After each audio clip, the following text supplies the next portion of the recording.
Hello everyone. स्वागत है आप सभी का सीटीएच एजुकेशन में।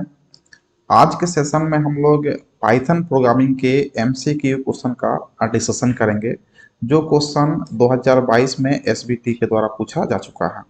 इसमें एक एक क्वेश्चन को हम लोग डिटेल्स में डिस्कस करेंगे और समझने का प्रयास करेंगे। क्वेश्चन नंबर 1 में कहा जा रहा है, who develop Python programming language. Python programming language को किसके द्वारा डेवलप किया गया है? तो इसका राइट आंसर सी हो जाएगा, गुडो वान रोसुम के द्वारा जो है ना इसे डेवलप किया गया है। क्वेश्चन नंबर 2 है, is Python case sensitive when dealing with identifiers. हम लोग आइडेंटिफायर्स भी पढ़े और उसके बाद वहाँ पे हम लोग ऑपरेटर कीवर्ड भी पढ़े हुए हैं। तो आइडेंटिफायर्स के साथ जब आप डील कर रहे होते हैं तो क्या पाइथन केस सेंसिटिव होता है? तो यहाँ पे राइट आंसर हो जाएगा यस। इसका राइट आंसर बी हो जाएगा, यस। पाइथन जो है ना, जब आप आइडेंटिफायर्स के साथ डीलिंग कर रहे होते हैं तो इसका राइट आंसर यस होगा कि वो क्या होता है, केस सेंसिटिव होता है। क्वेश्चन नंबर 3 में कहा जा रहा है कि पाइथन कोड कंपाइल्ड और इंटरप्रेटेड। क्या पाइथन कोड कंपाइल्ड और इंटरप्रेटेड दोनों होता है, या सिर्फ कंपाइल्ड होता है, या फिर इंटरप्रेटेड होता है? तो पाइथन जो होता है कंपाइल्ड भी होता है और इंटरप्रेटेड भी होता है। तो इसका राइट आंसर दोनों हो जाएगा, यानी कि पाइथन कोड जो है ना बोथ कंपाइल्ड एंड इंटरप्रेटेड। इसका राइट आंसर ये हो जाएगा, Python code is both compiled and interpreted. Question number 4 में क्वेश्चन है यहाँ पे आपका न्यूमेरिकल जो प्रोग्रामिंग का है। What will be the value of the following Python expression. यहाँ पे पाइथन का एक्सप्रेशन है और यहाँ पे कहा जा रहा है कि इसका वैल्यू क्या होगा। तो हम लोग का जो वैल्यू दिया हुआ है 4 प्लस 3 और मॉडुलस यहाँ पे है 5। तो यहाँ पे आपका कॉन्सेप्ट है ऑपरेटर का। यहाँ पे दो ऑपरेटर हैं, एक है प्लस ऑपरेटर और एक है मॉडुलस ऑपरेटर। तो यहाँ पे हम लोग को जो ऑपरेटर है उसका प्रेसिडेंस देखना होगा कि दोनों में किसका प्रेसिडेंस हाइयर है। जिसका प्रेसिडेंस हाई होगा उसको हम लोग पहले कैलकुलेट करेंगे। तो यहाँ पे मॉडुलस का जो है ना जो प्रेसिडेंस है वो है आपका प्लस से हाई है। तो पहले हम 3 मॉडुलस 5 को कैलकुलेट करेंगे। तो 3 जब मॉडुलस करेंगे हम लोग 5 से, तो 5 क्या है, बड़ा वैल्यू है और 3 छोटा वैल्यू है, तो इसका वैल्यू जो है ना 3 ही आ जाएगा। और उसके बाद जो है ना 4 यहाँ पे रहेगा और इसका कंप्लीट वैल्यू कितना आ गया है, 3 आ गया है। तो हमारा वैल्यू जाएगा यहाँ पे 7। तो इसका राइट आंसर ये हो जाएगा 7। क्वेश्चन नंबर 5 में पूछा जा रहा है कि which keyword is use for Python in Python language. यानी कि कौन सा कीवर्ड जो है ना फंक्शन के लिए यूज किया जाता है पाइथन लैंग्वेज में। पाइथन लैंग्वेज में कौन सा ऐसा कीवर्ड है जिसका यूज हम लोग फंक्शन के लिए यूज करते हैं? तो हम लोग कई प्रोग्राम किए हैं, उसमें हम लोग यूज किए हैं डेफ कीवर्ड का। तो इसका राइट आंसर यूज है, डेफ कीवर्ड को हम लोग फंक्शन के लिए यूज करते हैं पाइथन लैंग्वेज में। क्वेश्चन नंबर 6 में प्रोग्रामिंग है।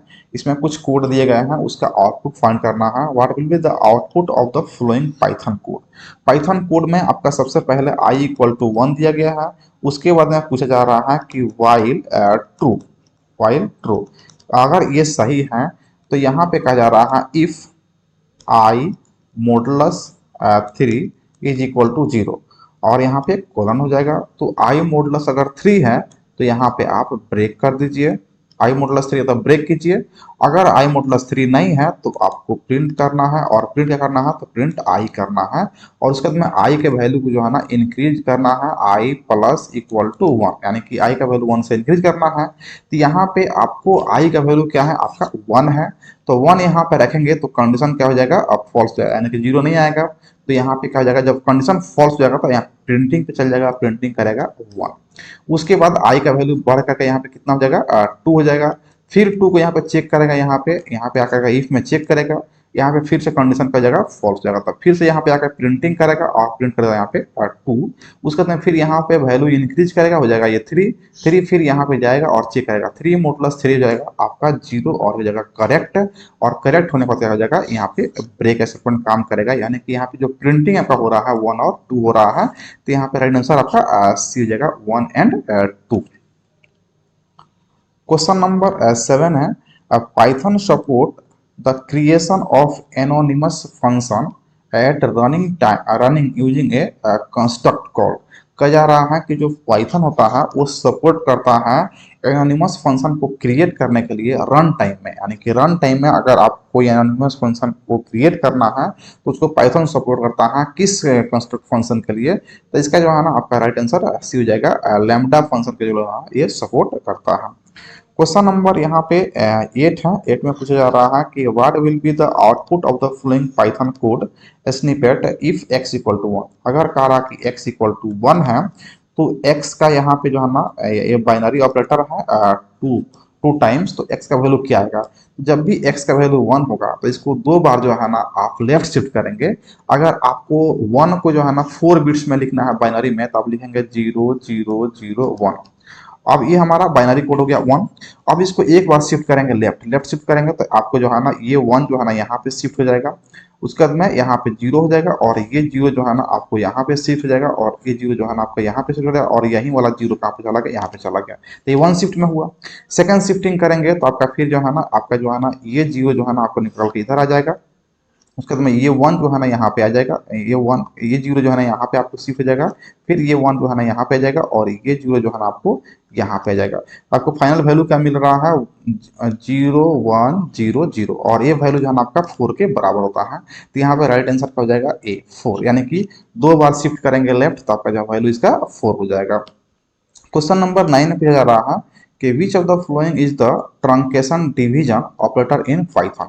यानी कि ट्रंकेशन डिवीजन ऑपरेटर कौन है पाइथन में। तो हम लोग डिवीजन के लिए पाइथन में यूज करते हैं डबल स्लैश, तो यहाँ पे राइट आंसर हो जाएगा बी, डबल स्लैश, यानी कि इसका राइट आंसर बी हो जाएगा। क्वेश्चन नंबर 10 में पूछा जा रहा है कि विच of the following Python function is a built in function in Python. यहाँ पे कहा जा रहा है कि कौन सा जो है ना बिल्ट इन फंक्शन है पाइथन का।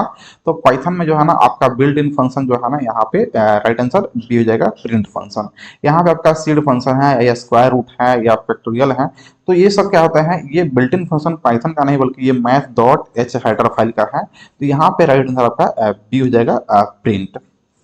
क्वेश्चन नंबर 11 है which of the following is not a core data type in Python programming. कहा जा रहा है कि कौन सा जो है ना इसमें कोर डेटा टाइप नहीं होता है पाइथन में।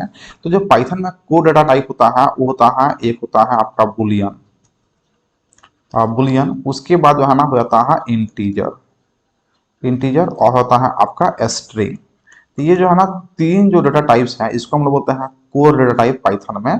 तो पाइथन में कोर डेटा टाइप में देखेंगे तो आपका यहाँ पे आपका टपल है, लिस्ट है, क्लास है और डिक्शनरी है। तो यहाँ पे जो है ना आपका जो क्लास है वो इसका राइट आंसर सी हो जाएगा, क्योंकि ये जो है ना स्ट्रिंग डेटा टाइप होता है पाइथन में। तो राइट आंसर यहाँ पे सी हो जाएगा। क्वेश्चन नंबर 12 में यहाँ पे आपको प्रोग्रामिंग कोड दिया गया है, इसके आउटपुट को फाइंड करना है। What will be the output of the following Python code. Python code आपको यहाँ पे दिया गया है x equal to A B C और डी। उसके बाद यहाँ पे कहा जा रहा है कि फॉर लूप यूज किया है। फॉर लूप में आई का वैल्यू इन एक्स ढूंढना है कि आई का वैल्यू क्या एक्स में है और यहाँ पे कॉलन हो जाएगा। और उसके बाद यहाँ पर प्रिंट क्या करना है, तो प्रिंट करना है आपको आई डॉट अपर, यानी कि अपर फंक्शन का यहाँ पे यूज किया गया है। और अपर फंक्शन का हम लोग यूज करते हैं उसको अपर केस में कन्वर्ट करने के लिए। और यहाँ पे x क्या है आपका लोअर केस में है। तो कह रहा कि क्या i x में है, तो यस i x में है। तो i का वैल्यू आप ले लीजिए, यहाँ पे i का वैल्यू क्या यहाँ पे लेगा ये a b c d, और इसमें जो है ना अपर फंक्शन यूज करेगा तो ये आपका कन्वर्ट हो जाएगा a b c d में। इसका राइट आंसर डी हो जाएगा। क्वेश्चन नंबर 12 का राइट आंसर डी हो गया। क्वेश्चन नंबर 13 है, यहाँ भी आपको आउटपुट फाइंड करना है और ये भी आपको फॉर लूप से संबंधित है। What will be the output of the following Python code. यहाँ पे क्वेश्चन दिया गया है फॉर, यहाँ पे फॉर आई इन, यहाँ पे वैल्यू दिया गया है 1, 2, 3, 4। और उसके बाद यहाँ पे जो है ना वैल्यू निकालना कॉलम, यानी कि पहला वैल्यू नहीं है फॉर लूप में, दूसरा वैल्यू नहीं है और तीसरा वैल्यू -1, यानी कि -1 क्या पे डिक्रीमेंट कर रहा है, डिक्रीमेंट करना है। तो यहाँ पे निकालना है आपको क्या, प्रिंट करना है, प्रिंट आई को प्रिंट करना है। तो डिक्रीमेंट जब हम लोग करेंगे मतलब कि यहाँ पे सिंपली कह रहा है कि फर्स्ट वैल्यू सेकंड वैल्यू नहीं है, मतलब कि -1 करने का मतलब आपको वैल्यू को रिवर्स करना है। तो रिवर्स जब वैल्यू करेंगे तो यहाँ पे आप प्रिंटिंग करेंगे राइट साइड से, तो पहले आ जाएगा आपका 4, फिर आ जाएगा 3, फिर आ जाएगा 2 और फिर आ जाएगा आपका 1। तो यहाँ पे राइट आंसर आपको यहाँ ए हो जाएगा, राइट आंसर ए हो गया। क्वेश्चन नंबर 14 है, what function is called when the following Python programme is executed. यानी कि कहा जा रहा है कि कौन सा जो है ना यहाँ पे पाइथन कोड जो है ना फंक्शन जो है ना जब एग्जीक्यूट होगा प्रोग्राम, तो कौन सा फंक्शन यहाँ पे कॉल होगा। कि यहाँ पे क्वेश्चन क्या है, यहाँ पे f इक्वल टू फू एक फंक्शन है और फॉर्मेट f को प्रिंट करना है। तो कौन सा जो है यहाँ पे फंक्शन कॉल होगा, पहला है str फंक्शन, दूसरा है फॉर्मेट, तीसरा है डबल स्लैश, उसके बाद sorry double under score str double under score, उसके बाद में यहाँ पे पैरेंथेसिस है और फिर डी में है double under score format double under score, यहाँ पे पैरेंथेसिस है। तो हम लोग इसको जो है ना मॉड्यूल में भी पढ़े, यहाँ पे फंक्शन में पढ़े हैं। इसका राइट आंसर यहाँ पे सी हो जाएगा, स्ट्रिंग फंक्शन जो है ना कॉल होगा, क्योंकि यहाँ पे फू क्या है आपका फॉर्मेट बना रहा है, तो फू क्या है यहाँ पर स्ट्रिंग फंक्शन है, तो यहाँ पे राइट आंसर सी हो जाएगा। क्वेश्चन नंबर 15 है, what arithmetic operator can not be used with string in Python. कहा जा रहा है कि कौन सा अरिथमेटिक ऑपरेटर है जिसको पाइथन में आप स्ट्रिंग के साथ यूज नहीं कर सकते हैं। ऑप्शन में यहाँ पे दिया गया है आपका मल्टीप्लीकेशन, तो मल्टीप्लीकेशन को यूज करते हैं।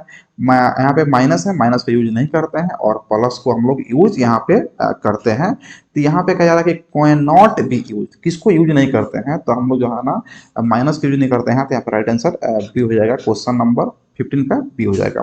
यहाँ पे जब हम लोग स्ट्रिंग की बताया, तो स्ट्रिंग के साथ हम लोग सिर्फ दो ही ऑपरेटर यूज करते हैं, एक मल्टीप्लाई ऑपरेटर को और दूसरा प्लस को। इसके अलावा किसी भी ऑपरेटर को पाइथन में स्ट्रिंग के साथ यूज नहीं किया जाता है।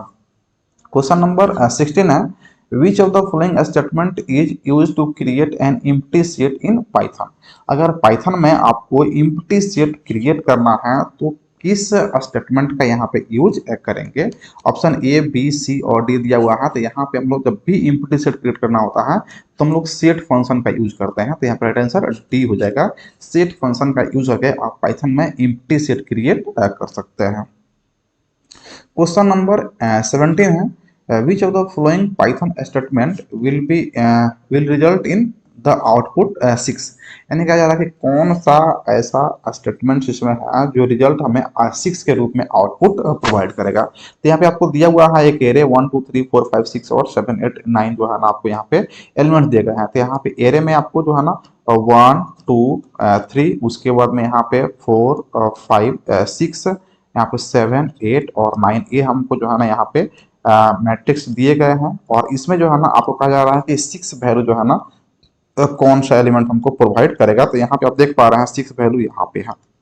अब इसके लिए आप रो एंड कॉलम को सेट करेंगे, तो ये पहला आपका कॉलम जाएगा 0, उसके बाद में 1 और यहाँ पे हो जाएगा 2। ये आपका रो हो जाएगा 0 रो, ये फर्स्ट रो और ये सेकंड। तो यहाँ पे इस तरह से हो जाएगा। अब कह रहा है कि 6 को निकालने का, देखिए 6 में क्या कह रहा है कि आपका फर्स्ट रो हो जा रहा है, यानी कि पहला तो 0 वाले हैं लेकिन वो रो 1 एंड यहाँ पे कॉलम 2। तो यहाँ पे आपका जो लिखेंगे तो यहाँ पे वैल्यू जो है इसका निकलेगा, तो ये यहाँ पे रो क्या हो गया आपका 1 हो गया और कॉलम क्या हो गया था आपका 2 हो गया। यहाँ पे देख रहे हैं ये 2 हो गया और ये पे 1 हो गया। ये वैल्यू जो है ना 6 प्रोवाइड करता है, यानी कि A12 जो अगर इस तरह से जो है ना आप लिखेंगे तो इसका वैल्यू 6 प्रोवाइड करेगा। तो A12 आप देख पा रहे हैं वो A12 बी में है, तो इसका राइट आंसर बी हो जाएगा। क्वेश्चन नंबर 18 है, which of the following is a Python tuple. कह जा रहा है कि कौन इसमें से जो है ना पाइथन टपल है। तो टपल को हम लोग यहाँ पे पैरेंथेसिस में और वैल्यू को कॉमा से सेपरेट करके लिखते हैं। तो यहाँ पे आपका जो है ना करली ब्रेसेस है तो ये नहीं होगा, यहाँ पे कोई एलिमेंट नहीं है, ये भी नहीं होगा, यहाँ पे स्क्वायर ब्रैकेट नहीं है, यहाँ पे राइट आंसर आपका डी हो जाएगा। यानी कि पैरेंथेसिस के अंदर में एलिमेंट को सेमी कोलन से सेपरेट हम लोग सॉरी कोलन से कॉमा से सेपरेट करते हैं, तो राइट आंसर यहाँ पे डी हो जाएगा। क्वेश्चन नंबर 19 है, what will be the output of the following Python expression. यहाँ पे हालांकि जो आपको पाइथन का एक्सप्रेशन दिया गया है उसका जो है ना आउटपुट क्या मिलेगा आपको। यहाँ पे आपको फंक्शन यूज किया गया है राउंड, राउंड करना है आपको। वैल्यू आपको दिया गया है 4.576 दिया गया है। तो यहाँ पे आप देख पा रहे हैं जो आपको राउंड करना है तो 4.576 यानी कि 4.5 से अधिक है वैल्यू, तो 4 तो हो नहीं सकता है। यहाँ पे 4.6 हो सकता है, 5 हो सकता है और यहाँ पे 4.5 नहीं हो सकता है क्योंकि राउंड करना है। तो आपका जो है ना यहाँ पे 4.5 से अगर सिंगल डिजिट आपको लेके आना है तो 4.5 से अधिक होता है, तो इसको क्या बढ़ा देंगे यहाँ पे, इसको 5 जो हम लोग बना सकते हैं। तो इसका राइट आंसर हो जाएगा सी, यानी कि 5 इसका राइट आंसर हो जाएगा। क्वेश्चन नंबर 20 में पूछा जा रहा है कि what is the maximum possible length of N identifier, यानी कि पाइथन में आइडेंटिफायर का मैक्सिमम लेंथ कितना हो सकता है, क्या 16 हो सकता है, 32, 64 या इनमें से कोई नहीं। तो इसका राइट आंसर का यहाँ पे डी हो जाएगा, इनमें से कोई नहीं।